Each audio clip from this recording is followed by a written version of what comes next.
What's going on, you guys? It's your boy Joe Castro, aka Philly Fresco. Yes, this is Philly the podcast. So today's a little bit impromptu. We were talking about Bo Wulf for a while. We got him in on a call this morning. We weren't able to go live. Like I said, it was kind of a last minute thing, but we did record it. We did get to ask him some questions, and we did get to ask him some of the questions you guys keep asking in the chat. So definitely check it out. I appreciate all the support. It's because of you guys that we can do stuff like this. So please be sure to hit that like, hit that subscribe if you are new, and let's get into this, man. Eagles fans everywhere, this is for you.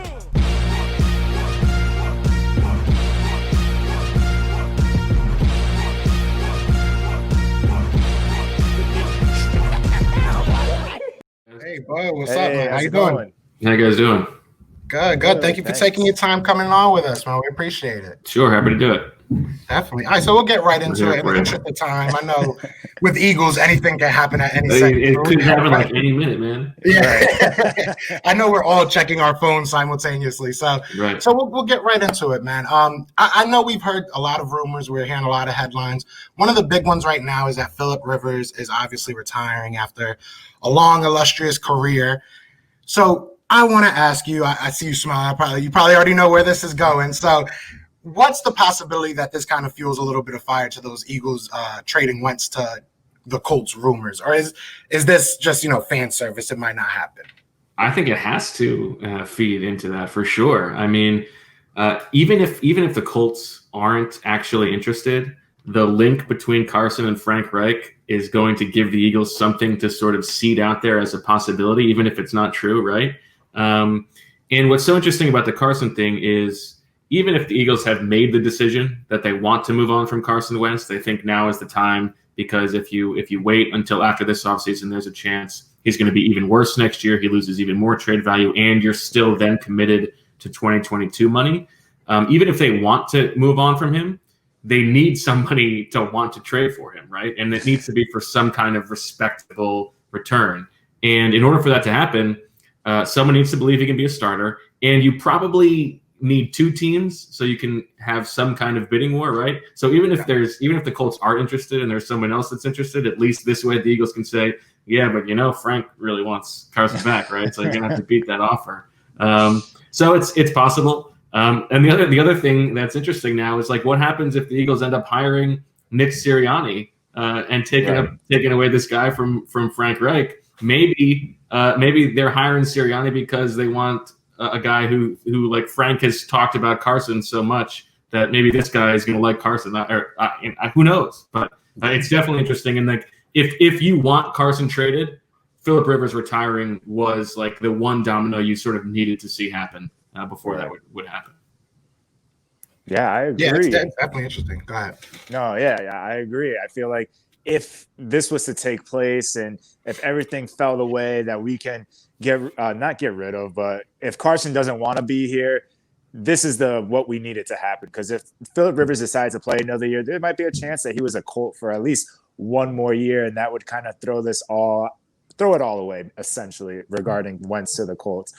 It's just, as a fan, it's scary because we just don't know if you ship Carson Wentz off and he becomes the MVP caliber kind of player again. It's totally possible. And like, if I'm thinking about it, we like to say like water gun to your head, who is going to be a better quarterback the rest of their careers, Carson Wentz or Jalen Hurts? I would probably say Carson Wentz, just because we've seen him be good. But like, considering the price tag and considering the downside that we saw this season, I'm not so sure that I wouldn't rather move forward with Jalen Hurts or think about taking a quarterback at number 6. And then you're paying less, you have more roster flexibility, and you are getting out of the possibility of having to be paying Carson so much to be so bad, not just next season, but 2022 and beyond. Yeah, we've said this before. I feel like this could be a 10-year decision. You know what I'm saying? If we decide to go with Carson Wentz, we're going all in. Same thing could be said with Jalen Hurts, or if they surprise everybody and go quarterback. I don't even know if it would be a surprise at this point with this team. But seriously, exactly. You gotta add some workers, right? So to stay on retirement or maybe players that should retire, I want to stay with another headline. We all saw that Jason Peters put out a video saying "we" a lot. Now I don't know if he's learning French or if he's talking about the possibility that he's coming back to the Eagles. What are your thoughts on that? Do you think there's a possibility of him coming back?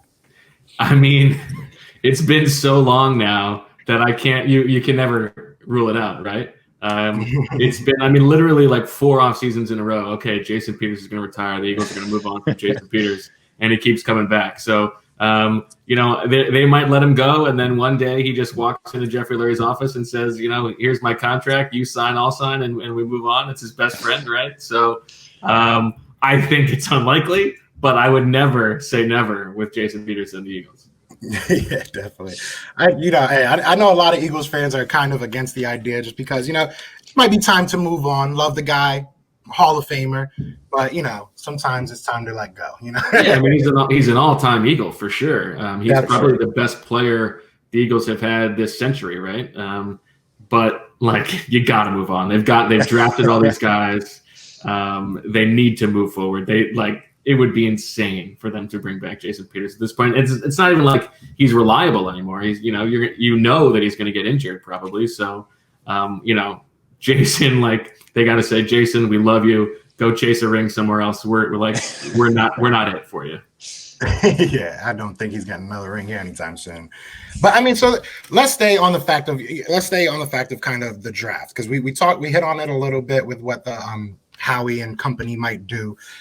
We obviously are in the middle of a global pandemic. It's kind of crazy. So is there any way you can kind of shed a little bit of light on what this scouting or what it's going to look like as far as this, draft coming up and combine and how all that might work during this scouting process? Yeah, it'll definitely be different. And my understanding is, in the fall, things were much different for scouts. Typically, they are going from school to school, 3, 4, 5 schools a week, and they're talking to coaches, talking to everybody in the building to find out as much as they can about these guys who are going to be prospects and do all these fact-finding missions. And because of the pandemic, they weren't able to do that this year. And so my understanding is that a lot of it was say it's a Clemson or something like that, right? Clemson gets on a Zoom call with a bunch of different scouts from a bunch of different teams, and they're just giving everybody the same information. So you don't have that opportunity to work the relationships that you have better than other scouts might. So I think there is going to be sort of a whether or not it turns out to be an advantage or not, but these behind the scenes conversations, who has the best connections, you might learn something that somebody else does. And the league just announced that the combine is not going to happen as we sort of know it at this point. It's going to be pro days and stuff like that. So it's going to be interesting. And I think there's this idea that that means that it's going to be harder to pick guys to be successful in the draft. But we don't really know if that's the case, right? Maybe there is something to be said for going off of a little bit more of a group think. Like the Eagles did last year. Instead of taking Justin Jefferson, who everybody would have rated as the next best wide receiver on the board, they sort of outsmart themselves and think, okay, Jalen Reagor fits our offense a little bit better. Maybe we know more than other people do, and obviously they got that one wrong. So it's going to be different, and I think it will probably benefit teams that are just better at evaluation, I guess. But we never really know how that actually turns out, and it ends up being you're only evaluating 8 picks instead of how you stacked the board. So you could have gotten most of it right, but the players you end up picking were bad decisions. So it's always an interesting process to me, but it will certainly be different. Gotcha. And kind of sticking on that outsmarting spot, I know we're at the 6th pick right now. Are you kind of one of the people that would want to trade back and get more picks to try to fill more holes? Or do you feel like with the track record of our drafting as of late, maybe staying at the 6th spot might be the safest bet, because it's hard to mess up a top 6 pick? Yeah, I think that's right. And people say who cares what pick the Eagles have because Howie Roseman hasn't proven he can pick guys. And I think what you said is right. If you think that's true, you should want them to pick as high as possible because there's less of a chance that you're going to miss out on it. It all depends on the offers, right? If there's a quarterback you love, then go up and get him or take him if he falls to you. If not, and you have a really enticing offer to move down, 4 spots or something like that and pick up some real equity, I think you have to think about it because, you guys know this roster is like just devoid of any interesting like young players. The only Pro Bowlers under 30 are Carson Wentz and Rick Lovato. Like, what are we doing here? Shout out to Rick Lovato. 26 years old and under, like, who were you excited about on this team? Like, who was a real building block? Josh Sweat, Derek Barnett, maybe if he resigns. Dallas Goedert, maybe. Like Miles Sanders, but he's a running back. And that's about it. Jordan Mailata, sure, but like, that's it. This team does not have young talent, so the more that they can get, the better. Yeah, I definitely agree. And I've been on the train of saying we need to go defense. I feel like our defense is probably going to get hit the most with this cap situation. I feel like we have a lot of old players, especially on that defensive line, that could be prospectively not here. So with that being said, is there any feeling or any, thoughts on where Howie and this organization might go with that sixth pick? Is it an offensive mindset right now? Defensive? Is there really just kind of up in the air still? It's a little bit early, I would say. And, I haven't done all the draft work that I would like to do to prepare for it. But my early sense is, they're always going to lean offense when they can because they know that this is an offensive league. And the way that these prospects look, right, it seems like after the quarterbacks, you've got, Jamar Chase and Devontae Smith as the receivers at the top of the draft. And there doesn't seem to be like a top 5, top 10 edge rusher necessarily, which is where if they were going to go defense, I think that's where they would go. I know they need corners, and I know that there's 2 guys at the top of the draft, and Farley and Patrick Surtain Jr., who would be interesting for them. But to me, that seems like more of a move back. I don't know if you take a corner at 6. I think you'd want a little bit more draft equity there. So if they stay at 6, my assumption is they would use that on offense. All right. And obviously, depending on who your head coach is, that might kind of sway which way you go to. And I guess right now, in your eyes, who are the top front runners of this head coach? Because we've been interviewing the world as of lately. I feel like I get a new name. It's you guys. Congratulations. You got the job. Right. I just came from my interview. The Zoom meeting. But I guess in your eyes, who are like the top runners right now? The scuttlebutt right now is that it might be down to Josh McDaniels, and Nick Sirianni, the offensive coordinator from the Colts, which is interesting. Obviously, Sirianni sort of came out of nowhere. He was not a guy they initially hired or interviewed, rather. They waited until this week to do it, and apparently he did very well in that interview. And like it's bizarre from like a Colts perspective. They're down to the guy who backed out so Frank Reich could get his job, and then the guy who is like Frank Reich's right-hand man. So a little bit bizarre there, but and like 2 totally different type of hires. Like Josh McDaniels is sort of a disciplinarian. He's a bit of a hard ass. You're bringing him in. You're bringing in a very specific type of culture. Whereas Sirianni, my understanding is he's not quite as like just good cop as Frank Reich is. He has a little bit more bite to him, but he's still like, a Frank Reich disciple. So it's a different type of option than McDaniels. And both of these guys, Sirianni has not called plays. He's only been a coordinator for 3 years. That's a bit of a leap of faith to take. And McDaniels, there's a real downside. He was a disaster in Denver. That was 10 years ago, but you're still bringing in sort of a combustible variable. So if it is down to those guys, it's like they're not similar candidates. So it's a bizarre sort of choice. We'll see what happens. Now, to stay on the coaching, like you said, we've coached every single person. I'm pretty sure Swoop got an interview at some point. Would love to see him in the business too. Can't hold the staff, unfortunately. I think he would be a good upgrade. But no. So how close do you think we actually are? Is this something that can happen within this week, or do you think they're going to still take their time? Because I know we are down to just us in Houston, so it kind of feels like it's just us for a lot of candidates. Right. But how far do you think? Obviously it's just an opinion, but how far do you think we are out? Yeah, just an opinion. My guess is it happens pretty soon. I would be surprised, I think, if it drags on to next week, because you still got there's only 2 spots left, but you got to build a staff. Right. and all these other assistant coaches, like there are other jobs out there on the staffs that were just hired. So that's the incentive to get this done sooner than later, I think. But Jeffrey Lurie has taken his time in the past. I think that, I think somebody wrote about that today, that like his average time has been like 3 weeks basically. So I do think he's got to get going a little bit, but it's total conjecture. I'm just guessing, as you said. Yeah, no, I hear that. And also, I want to keep it on that. So we obviously are hearing the reports of people like talking to, or I should say, chirping for Deuce. A lot of text messages to Jeffrey Lurie saying, we want Deuce.